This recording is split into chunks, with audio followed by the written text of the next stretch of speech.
ನಮ್ಮ ಮನೆಗೆ ನೋಡಿ ಎಷ್ಟೊಂದು ಕೆಲಸ ಐತೆ. ಇದು ಸ್ಕ್ರೀನ್ ಬಟ್ಟೆಗಳು ಬೆಳಗ್ಗೆ ಎಲ್ಲ ಬಿಚ್ಚಿ ಒಗೆದು ಇಕ್ಕಿದ್ದೀನಿ, ಮಿಷಿನ್ಗೂ ಹಾಕಿಲ್ಲ.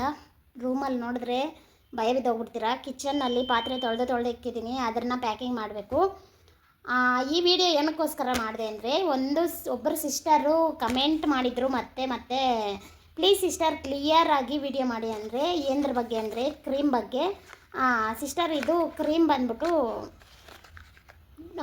ಲಾಸ್ಟ್ ವಿಡಿಯೋ ನೋಡಿರ್ತೀರ ಕ್ಲಿಯರಾಗಿ. ಇದು ನೈಟ್ ಹಚ್ಕೋಬೇಕು. ನೈಟ್ ಹಚ್ಕೊಂಡು ಬೆಳಗ್ಗೆ ಮುಖ ತೊಳೆದ್ಮೇಲೆ ನೀವು ಲೋಷನ್ನು ಯಾವುದನ್ನು ಹಚ್ಕೋಬೋದು. ಮುಖಕ್ಕೆ ಹಾಕೋ ಮಾಯ್ಶ್ಚರೈಸರು ನೀವು ಯಾವ್ದು ಯೂಸ್ ಮಾಡ್ತೀರೋ ಅದನ್ನು ಹಚ್ಕೋಬೋದು. ನಾನು ಯಾವುದೇ ಕ್ರೀಮು ಹಚ್ಚಲ್ಲ, ಲೋಷನ್ನೇ. ಇದು ಕೊಟ್ಟಿದ್ದರು ಇದ್ರ ಜೊತೆಗೂ ಲೋಷನ್ನು, ಆದರೆ ನಾನು ಅದನ್ನು ಬಿಸಾಕ್ಬಿಟ್ಟೆ, ಖಾಲಿ ಆಗಿತ್ತು ಅಂತ. ಯಾವುದನ್ನು ಹಚ್ಕೊತೀನಿ, ಏನೂ ಆಗಲ್ಲ. ಯಾವುದನ್ನು ಹಚ್ಕೋಬೋದು. ನಾವು ಕೈಗೆ ಹಚ್ಕೊಳೋದು ಕೂಡ ಲೋಷನ್ನು ಹಚ್ಕೋಬೋದು. ನೈಟ್ ಹಚ್ಕೋಬೇಕು ಈ ಕ್ರೀಮನ್ನ. ಬೆಳಗ್ಗೆ ಎದ್ದು ಮುಖ ತೊಳ್ಕೊಂಡು ಲೋಷನ್ ಹಚ್ಕೋಬೇಕು. ಮತ್ತು ಡೇ ಕ್ರೀಮು ನೀವು ಯಾವುದನ್ನು ಯೂಸ್ ಮಾಡ್ಬೋದು. ನಾನು ಯೂಸ್ ಮಾಡೋದು ಫೇರ್ ಆ್ಯಂಡ್ ಲವ್ಲಿನೇ. ಫೇರ್ ಆ್ಯಂಡ್ ಲವ್ಲಿ ಯೂಸ್ ಮಾಡಿನೂ ನಾನು 3 ತಿಂಗಳಾಯಿತು. ಜಾಸ್ತಿ ಯೂಸ್ ಮಾಡೋಕ್ಕೋಗಲ್ಲ. ಇದೇ ಸನ್ಸ್ಕ್ರೀನು ನಾನು ಬಿಸಿಲಿಗೆ ಹೋದರೆ ಮಾತ್ರ ಈ ಸನ್ಸ್ಕ್ರೀನು ಯೂಸ್ ಮಾಡ್ತೀನಿ. ಇಲ್ಲೇ ಇದ್ದರೆ ಯೂಸ್ ಮಾಡೋಕ್ಕೋಗಲ್ಲ. ಆಚೆ ಬಿಸಿಲಿಗೆ ಹೋದರೆ ಮಾತ್ರನೇ ಸನ್ಸ್ಕ್ರೀನು ಯೂಸ್ ಮಾಡ್ತೀನಿ. ಮತ್ತು ಸನ್ಸ್ಕ್ರೀಮು ನೀವು ಯಾವ್ದು ಯೂಸ್ ಮಾಡ್ತೀರೋ ಯಾವುದನ್ನು ಸನ್ಸ್ಕ್ರೀನು ಯೂಸ್ ಮಾಡ್ಬೋದು. ಸನ್ಸ್ಕ್ರೀನು ಬಿಸಿಲಿಗೆ ಹೋದರೆ ಸನ್ಸ್ಕ್ರೀನು ಕಂಪಲ್ಸರಿ ಯೂಸ್ ಮಾಡಿದ್ರೆ ಇದು ಬೇಗ ವಾಸಿಯಾಗುತ್ತೆ. ಇಲ್ಲ ಅಂದರೆ ಇದು ಬಿಸಿಲಿಗೆ ಇನ್ನೂ ಡ್ರೈ ಆಗುತ್ತೆ, ಇನ್ನೂ ಜಾಸ್ತಿ ಎದ್ದು ಕಾಣಿಸುತ್ತೆ. ಬಿಸಿಲಿಗೆ ಹೋದರೆ ಮಾತ್ರ ಸನ್ಸ್ಕ್ರೀನು ಯೂಸ್ ಮಾಡಬೇಕು. ಮತ್ತು ಫೇಸ್ ವಾಶ್ಗೆ ಅದು ಸೋಪು ಕೊಟ್ಟಿದ್ದರು, ಅದು ಖಾಲಿ ಆಗಿತ್ತು. ಅದಕ್ಕೆ ನಾನು ಹಿಮಾಲಯ, ಇದು ಯಾವುದನ್ನು ನೀವು ಯಾವುದು ಯೂಸ್ ಮಾಡ್ತೀರೋ ಅದನ್ನು ಯೂಸ್ ಮಾಡಿ. ಸಿಸ್ಟರ್ ನೀವು ಕ್ಲಿಯರಾಗಿ ನೀವು ಕ್ರೀಮ್ ಯಾವುದೆಲ್ಲ ಯೂಸ್ ಮಾಡ್ತೀರಾ ಅಂತ ಹೇಳಿದ್ರಿ. ನಾನು ಕ್ರೀಮ್ ಬೇರೆ ಯಾವ ಕ್ರೀಮು ಯೂಸ್ ಮಾಡಲ್ಲ.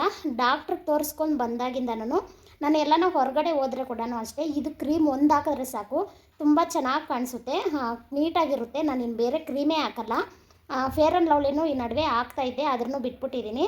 ಇಷ್ಟೇ ಕ್ರೀಮ್ ಯೂಸ್ ಮಾಡೋದು. ನಾನು ಬೇರೆ ಕ್ರೀಮ್ ಎಲ್ಲ ಏನು ಯೂಸ್ ಮಾಡಲ್ಲ. ಫೇಸ್ ವಾಶ್ಗೆ ಇದೇ ಯೂಸ್ ಮಾಡೋದು, ಹಿಮಾಲಯ. ಇಲ್ಲಾಂದರೆ ಫೇಸ್ ವಾಶ್ಗೆ ನಾನು ಲೆಕ್ಕನೇ ಇಲ್ಲ, ಸೋಪ್ ಯೂಸ್ ಮಾಡ್ತೀನಿ. ಒಂದೊಂದು ಸರಿ ಎಲ್ಲ ಯೂಸ್ ಮಾಡ್ತೀನಿ. ಆ ಸೋಪು ಮಿಸ್ ಆಗಿಬಿಟ್ಟೈತೆ, ಬಾಕ್ಸ್ ಇತ್ತು, ಬಾಕ್ಸೇ ಮಿಸ್ ಆಗಿಬಿಟ್ಟೈತೆ. ಇಷ್ಟೇ ಸಿಸ್ಟರ್, ಅರ್ಥ ಆಗಿದೆ ಅಂದ್ಕೊತೀನಿ. ಇದು ನೈಟ್ ಮಾತ್ರ ಹಚ್ಕೋಬೇಕು. 15 ದಿನದ ಒಳಗಡೆ ಇದು ಸ್ವಲ್ಪ ಚರ್ಮ ಬಿಡಂಗೆ, ಕೈಯಲ್ಲೆಲ್ಲ ಚರ್ಮ ಬಿಡುತ್ತೆ, ಗೊತ್ತಲ್ವ ನಿಮಗೆ, ಚಳಿಗಾಲದಲ್ಲಿ ಆ ಥರ ಚರ್ಮ ಬಿಡುತ್ತೆ. ಆಮೇಲೆ 3 ತಿಂಗಳು, 1 ತಿಂಗಳು 2 ತಿಂಗಳು ಆದಮೇಲೆ ಗೊತ್ತಾಗ್ಬಿಡುತ್ತೆ ಇದು ನೀಟಾಗಿ ಹೋಗ್ತಾ ಇದೆ ಅಂತ. 3 ತಿಂಗಳಾದಮೇಲೆ ಕ್ಲಿಯರಾಗಿ ಹೋಗುತ್ತೆ. ಆಮೇಲೆ ಇನ್ನೊಂದು ಏನು ಹೇಳ್ತೀನಿ, 20 ದಿನ ಆದಮೇಲೆ, 1 ತಿಂಗಳಾದಮೇಲೆ ಇದು ಸ್ವಲ್ಪ ಇದೆಲ್ಲ ಹೋದ್ಮೇಲೆ ಹಚ್ಕೊಂಡ್ಮೇಲೆ ಉರಿ ಅನಿಸುತ್ತೆ, ಆದರೆ ಏನೂ ಆಗಲ್ಲ, ಸ್ವಲ್ಪ ತಂಗೆ ಅನಿಸುತ್ತೆ ಅಷ್ಟೇ. ಆಮೇಲೆ 2 ದಿನ ಬಿಟ್ಬಿಟ್ಟು ಮತ್ತೆ ಹಚ್ಕೊಳ್ಳಿ. ಇದು ನೀಟಾಗಿ ಹೋಗೋ ಗಂಟ ಹಚ್ಕೊಳ್ಳಿ, ಏನೂ ಆಗಲ್ಲ. ನಾನು ಸುಮಾರು ಅಂದರೆ 6 ತಿಂಗಳಿಂದ ಬಳಸ್ತಾ ಇದ್ದೀನಿ, ಯಾವುದೇ ತೊಂದರೆ ಆಗಿರಲಿಲ್ಲ. ಇಷ್ಟೇ ಸಿಸ್ಟರ್, ವಾಸಿ ಆಗುತ್ತೆ, ಎಲ್ಲ ನೀಟಾಗಿ ಹೋಗುತ್ತೆ, ಕ್ಲೀನಾಗಿ ಎದ್ದು ಕಾಣಿಸಲ್ಲ. ನಾನು ಫಸ್ಟೆಲ್ಲ ವೀಡಿಯೋ ಮಾಡ್ತಾಯಿದ್ದೆ, ಆ ವಿಡಿಯೋದಲ್ಲಿ ಎದ್ದು ಕಾಣಿಸ್ತಾ ಇತ್ತು, ನನಗೆ ಬೇಜಾರಾಗೋದು ನನ್ನ ವೀಡಿಯೋ ನೋಡೋಕ್ಕೆ. ಇವಾಗ ಅಷ್ಟು ಎದ್ದು ಕಾಣಿಸಲ್ಲ. ಇಷ್ಟೇ ಸಿಸ್ಟರ್, ನಿಮಗೆ ಅರ್ಥ ಆಗಿದೆ ಅಂದ್ಕೊತೀನಿ. ನಾನು ಬೇರೆ ಕ್ರೀಮ್ ಯಾವುದು ಯೂಸ್ ಮಾಡೋಕ್ಕೋಗಲ್ಲ, ಅಷ್ಟೇ ಇದೆರಡೇ, ಇದೊಂದು ಯೂಸ್ ಮಾಡ್ತೀನಿ. ಇದು ವಾಸಿ ಆದಮೇಲೆ ಒಂದು ಸಾರಿ ಕೇರ್ಲೆಸ್ ಮಾಡ್ತೀನಿ, ಹಚ್ಚಕ್ಕೋಗಲ್ಲ. ಮತ್ತೆ ಏನಾನ ಇದು ಕಾಣಿಸ್ಕೊಂಡ್ರೆ, ಬಿಸಿಲು ಜಾಸ್ತಿ ಓಡಾಡಿದ್ರೆ ಇದು ನೈಟ್ ಹಚ್ಕೊಂಡು ಮುಖ ತೊಳ್ಕೊಂಡು ಸನ್ಸ್ಕ್ರೀನ್ ಹಚ್ಕೊತೀನಿ. ಬಿಸಿಲಿಗೆ ಹೋದರೆ ಮಾತ್ರ. ತುಂಬ ಚೆನ್ನಾಗಿದೆ ಇದು, ಆದರೆ ನೀವು ಸನ್ಸ್ಕ್ರೀನು ಯಾವುದನ್ನು ಯೂಸ್ ಮಾಡಿ. ಓಕೆ ಸಿಸ್ಟರ್, ನಿಮಗೆ ಅರ್ಥ ಆಗಿದೆ ಅಂದ್ಕೊತೀನಿ. ನಿಮಗೋಸ್ಕರನೇ ವಿಡಿಯೋ ಮಾಡಿದೆ. ವಿಡಿಯೋ ಎಲ್ಲಿಗೆ ಎಂಡ್ ಮಾಡ್ತೀನಿ. ಓಕೆ, ಬಾಯ್.